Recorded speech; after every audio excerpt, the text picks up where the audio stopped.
The most painfully honest reasons second marriages are more likely to fail. And I know that it's going to sound like this is being mean or insensitive, but Jared has agreed to, maybe you could even guess. You want to guess what maybe could be the breakdown of a second marriage? What you would, or would you rather me just say what they already say, I think what some people do, which I did not do, I think some people who've been through a divorce, when they get married again, things don't go well. They said, well, the first divorce didn't kill me. And so they feel like, oh, I'm still standing. That is not how I felt. Okay. I was like, I don't want to do that again.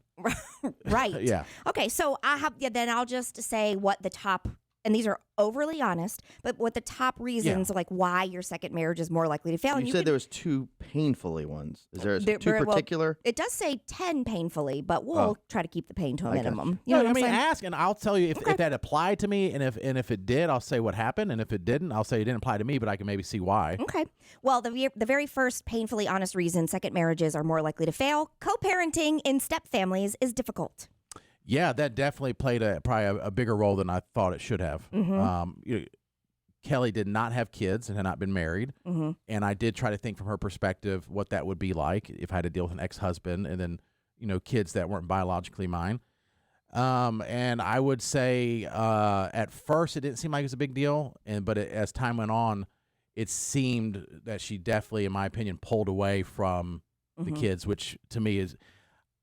I have a hard time forgiving that because they're innocent in this. They showed her nothing but love the entire time. They did not choose a situation. And then some things she said to me behind closed doors, I will never forgive her for. Well, and I think to be fair in the situation, that's not something that you can know until you're in it. Yeah, sure. I think I get that. Yeah, because I dated a guy once who had children, and I think when you're having fun and it's exciting and you have the butterflies and everything's perfect and there's no whatever, and you're like, yeah, that's fine. And then you, just the same way you do with marriages, you get in and you realize, oh, this is work, or it's not at all what I expected it to be. You just can't really truly know until you're in it. Right. So that's a hard expectation or a hard thing to picture. And I knew fully well going in, like there's no way that I expect her to feel a certain way. And I'm not saying she didn't have love for Ava and Eli, but their few years, like basically had nothing to do with them, which is very painful and hurtful. And that did cause a division. And then I thought we didn't have Ezra to fix anything, but we had Ezra together. And I thought, oh, she will understand what it's like to be a parent and why I'm protective of Ava and Eli. And it only got worse. Yeah. That was going to be my question was, do you feel like things shifted when she became a mother versus before y'all had Ezra? I thought that part would get better because she understands what it feels like to be a parent and the protection, the love that you have. She's like, oh, I can see why you want us all to be doing stuff together. It got worse. And I had to remind her, we're a family of 5, not a family of 2 or a family of 3. That is exactly what it is said here, is that it's, do we treat all of the children the same and fairly, and are my children my favorite and a priority? Said sometimes children from first marriages, and then maybe the couple doesn't have a family to quote unquote bind them together, and so somebody can feel like the outsider. Definitely could see that differently for sure, and that should never be the case. And if you can't do that, then don't do it. Don't marry somebody that has kids. But it's hard to know. You don't know until you get into it. And I'm not saying you don't struggle with feelings. I don't, but kids are innocent, and in treating a child, in my opinion, any differently or punishing them for whatever there's nothing, in my opinion, that is lower as a human being because kids are innocent. Do you think that therapy would have been, because that's the only advice you can give, because again, you can't know till you know. Yeah. And then in that case, it's like, well, I don't want to. And then my dad, his mom got remarried and years ago, and they had 2 kids, and then like he didn't exist. And so I grew up knowing the pain that he had, and so I never wanted my kids to ever feel that. I never thought it'd be divorced in the first place, but luckily, Ava and Eli have biological parents that love them to death. Well, that leads me to my next one. It says that these are painfully honest reasons second marriages are more likely to fail. And we're asking Jared to kind of weigh in because you have experience. Unfortunately. You got the experience. Yeah. And you agreed. So it's not us being insensitive. Ex-spouses can still be a priority. Definitely not. Okay. And it's nothing against Heather. Yeah. Heather left me alone. I left her alone, and she is an excellent co-parent. I could not be happier with the way we co-parent, and she left me and Kelly alone 100%. And then if we needed something, or needed some of the kids or whatever, it was appropriate. On the other hand, it was like if we're going to a soccer game, I was told by Kelly, where's she sitting? We can't sit on the same side as her. We got to be 100 feet away from her. Oh. And then I'm like, why? And then after the game, let the kids talk to her first. And then instead of all going, hey, good game, and it made it awkward for the kids. I'm just like. Again, something that maybe somebody who has not been married before doesn't realize that it's hard to handle. Yeah. There's jealousy. Do you think it would be different if two people came together for a second marriage and they both brought kids to the situation? Yeah, I think so, but I do know people in those situations, and there's headaches there too because they're dealing with the ex-spouse and they're causing problems. But Heather, no problems. Never caused us an issue, never tried to interject, left us alone. I mean, unless we asked her specifically for something, she left us alone, and then was very helpful when we did ask for something. Well, then maybe you should get back together. Well, there's an idea. Wow. Thank you, Jason. What? I'm going to pretend this coffee's tea. We both have left each other alone. Sipping our tea over I don't here. know. I wish her the best with any person in the You're future. very positive about your first divorce. No, I mean, I never. Well, but it's like I can not be a prisoner of any moment. And, we all do that sometimes, prisoner of the moment. But yeah, divorce was ugly. I mean, it's ugly in any situation you get divorced. But where we're at now and the co-parenting and stuff, it's excellent. And time heals. Time does Whether heal, yeah. you want to believe it or course, not, yes. it does. Because I remember I was the very first one, angry. there was a lot of anger and a Yes. lot of like, well, I'm not talking about it. We're not doing. But time heals. Yeah, and marches on. even during the difficult part, the co-parent, there was never any games played with the kids, Yeah. and that's a big deal. Another brutally honest reason that second marriages are more likely to fail: you haven't worked through the negative feelings from the first. Yeah, that's definitely true. Yeah. Wait, Anger, resentment, like you haven't worked through, you haven't healed, you haven't done the work, From you the first haven't marriage? recovered. Yeah, Yes. that's definitely true. I definitely did not heal. I don't know how much it contributed to the second marriage because I wanted the second marriage to work, but I definitely did not heal from the trauma of a divorce. Well, how long does that take? How long does it take to heal? Is there a time? I'm like, how do you know Could when be- you heal? It could could be be ever. Exactly. Yeah, it could be. I did some therapy, but not enough. I did like very little because I don't think there's so much going on, and so no. And then I did meet Kelly, and I wasn't expecting that things to progress the way that they did, but they did. And obviously at the time I was very excited about it, and so.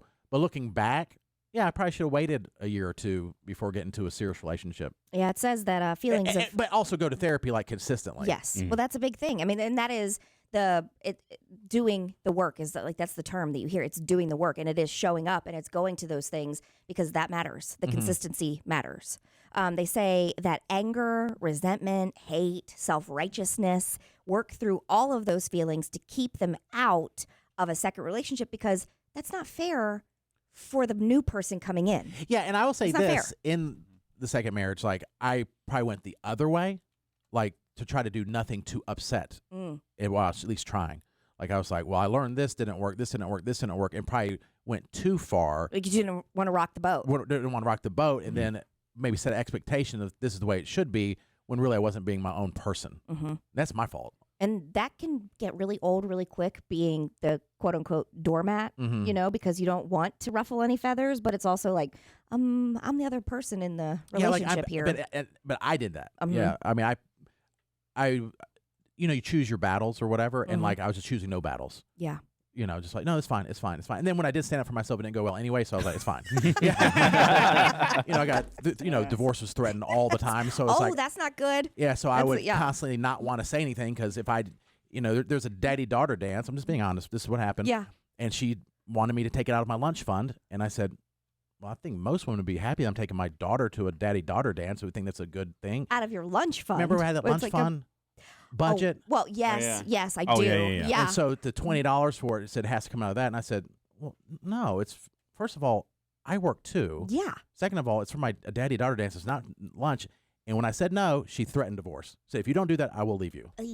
And that happened constantly. So you're constantly walking. The lunch. I'm sorry, I should laugh. The lunch budget. The lunch No, budget. yeah, whatever. Yeah, which was unfair to us too. And I agree. Yeah. And I'm the one that agreed to the lunch budget, and I'm bad at negotiating. So I'm like, yeah, $100 is enough for the month. You also don't read the fine print. Yeah, I but don't. It's, I it's don't. like it probably I signed up for timeshares Yeah, and stuff. it's- I don't. You don't read the fine print. Yeah, so that's my fault. That part would be my fault that I agreed to certain things that I shouldn't have. Your lunch budget was a terrible timeshare. That was That's Yes, what it it was. was. Yeah, That's what it was. And let me just say this. We all suffered. And I we probably both, Heather and I did this in our first, when we were married, but I have learned in that situation and going forward, they say one of the worst things you can ever do in a marriage is threaten divorce. Yeah, and name call. I think those are two because once you horrible threaten things. divorce, you can't take it back, and then it's out there, and it causes the other person to walk on eggshells, not knowing what's going on. And especially, unless you're really serious about it. But especially because I can imagine that if you're coming off of a divorce, that's like the thing that probably hurts the It was most. the number one I thing would I said. assume. I Gosh, said, that's please right. don't ever threaten divorce. Whatever happens, it's like your weakest. let's talk about it. And so any time things in it, there'd be an argument or felt like maybe she wasn't getting what she needed or wanted, threaten divorce. I mean, I don't know how many times she threatened divorce in 7 years. 50, 100? Yeah, and it's a vulnerable thing. Like, let's just say, Jason, that you're most vulnerable is like, please don't Talk about how small your wiener is. Well, I was going to say how short, right? Because it upsets you. You're like, please just don't. You have to be vulnerable to say to your partner, please don't ever call me short. That's like the worst thing you can do. And then they know it, and then they use it against you. Well, that's the best way to get at somebody. Jason would like her style. It's like, that is the best way. But I will say that, one thing that, I've learned that, I'm sure a lot of marriages, especially as long as mine, go through tons of ups and downs and regrets and things you don't mean to say and said and hurt. And you see the people at their worst and their best, but you see them at their worst, right? Yeah. The one thing that I think helps, even because if you say, for instance, I think, we're all guilty, or at least I'm guilty over 19 years of ever mentioning the word divorce. But what ends up happening is if it does come out, then there's a staple on it. You should never say that. That's going to always be out there. If you talk about it after the fact, when things cool off, and give each other a real talk about the reasons why it came out and said it, and then realize it was the heat of the moment, that helps because you're talking about it. Yes. And if you just ignore it and say, don't say that to me, and it hurt, then you're done. You know what I'm saying? So if you talk about it, like, well, I said that because I was in the heat of the moment. That's clearly not the way I meant it. And it helps. I'm not saying it fixes everything, but it helps. But then you're also learning, like, I didn't know how detrimental saying that was before. Like, getting mad, you're like, well, if you don't want to do it, then why are you even with me? That's maybe not saying threatening divorce, but it's kind of alluding to it. But when you actually say divorce, though, it's the ultimate. It is. And so then. But, again, people are going to say that, Jared. I mean, they are going to say it. You don't have to. You don't have to. But I think a lot of people say it not knowing how detrimental it is to say. And people say it because when you're trying to get somebody is to get them what gets them the most mad. Or get their attention and to or get whatever. the most reaction. And the best thing you can do if it does come out, because everybody's going to make mistakes or have bad days, is talk about what just happened after things cool off. Yeah. Maybe at least it helped for me. Yeah, nice I cup agree. of coffee and sit down and say about that. The coffee has caffeine. It might spark people, but Okay, herbal tea. Yes. How about decaf. an herbal tea? Some nice fentanyl. A milk. Let's have this gummy and talk about it. 3 Xanaxes each. No. Yeah. Another, this is, by the way, the brutally honest reasons why your second marriage is more likely to fail. And Jared's kind of weighing in here because he does have the experience with that. But apparently one of the brutally honest reasons, you're on a rebound. You are looking for someone to validate I can be loved. I didn't realize it at the time, but yes, that's definitely. And let me be clear here. Like, I didn't get married just because I wanted to, like, oh, let's marry the next person that's up. Like, I obviously was in love at the time, and I thought, and even my parents met, who are like good detectors of like, met and were like, this is, it seemed really, really good. But definitely I was feeling low and couldn't believe I was divorced and the kids back and forth, and it was a low moment. And then somebody came in my life that was like all about me. And I was like, oh, I didn't realize at the time. But looking back, it's definitely a rebound. That's the trigger that initiates the second marriage in the first place because it's a double whammy. Yep. Because what ends up happening is usually when you just get out of divorce, it's at the worst possible time. It's not like you haven't met anybody and all of a sudden, wow, you met somebody you have fallen in love with. Now it's coming out of the worst relationship to all of a sudden the highest, the lowest to the highest. Institutes probably second marriages. Yep. Yes, definitely. The rebound. Another brutally honest reason that your second marriage is more likely to fail. You have a fear of being alone. Sure. Yeah. Yeah. Feeling sad that you're alone or fear of being alone are real feelings that need to be addressed with friends, in a divorce support group, or with a therapist. Feeling lonely is not a good reason to get married because you think, well, at least I have somebody. Now, I will say I do have, and I'm trying to work through like a fear of being alone for sure. But I wasn't like, she'll do. I did not feel that way. I just want to be very clear, like, just any warm body will do. Some people do that.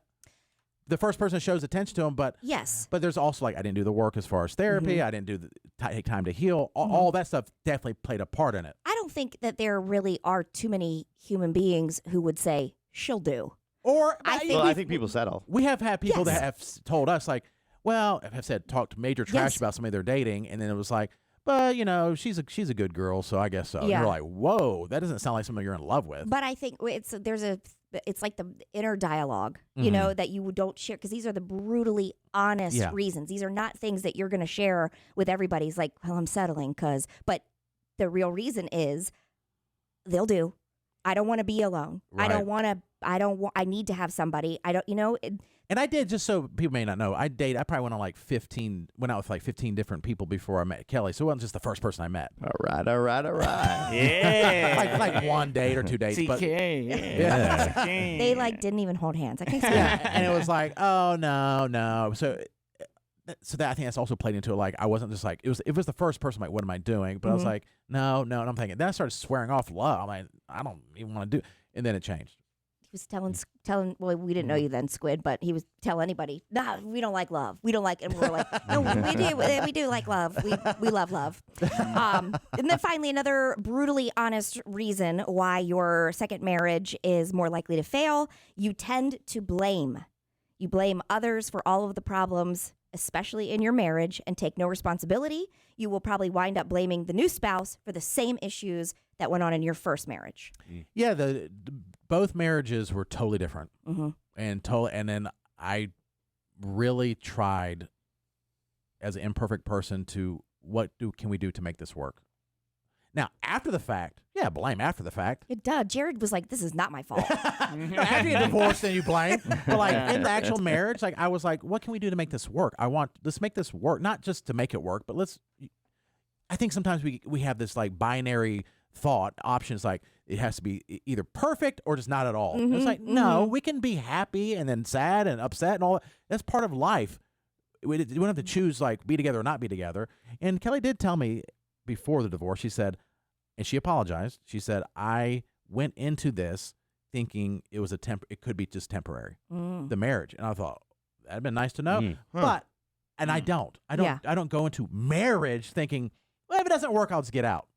And she apologized, and then we started working on it, and then we know what happened. But where do you think that comes from? Like the idea that don't it could know. be temporary is because that you had been divorced before, so she thought maybe you thought it was an option? Oh, no. She said on her end. Okay. Because she said on her end, and she said she doesn't know why she did that. Got it. She don't know if it's like a safety mechanism or just, she's had family members divorce. So, I mean, maybe that's why she thought, well, it's not that. But she said that was a mistake, and she should not have thought of that because then you always have in the back of your mind, well, I can just get out if I don't like it. Got it. Instead of saying, no, we're in it together. We're going to make it work. Unless there's like horrible, terrible, terrible things, chronic things going on. But yeah. Yeah. So. Well, thanks for being honest. That was the painfully honest reasons why your And it second sucks. marriage is more likely to fail. And guess what? Your third, even more likely to fail. Well, Oh, that will gosh. come later. We're going to do, I have that one too, but I'm saving it. You're not the expert on that yet. Give me some time. Be It's patient. in the file. At least like 2 or 3 months.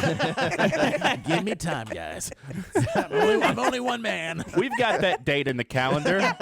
I'm sure y'all have bets. They're just the side ones we don't tell you about. Got some prop bets going. I'm always, I might not know what's going on, but I have a sense of things that are said about me behind my back. It's all right. I get it.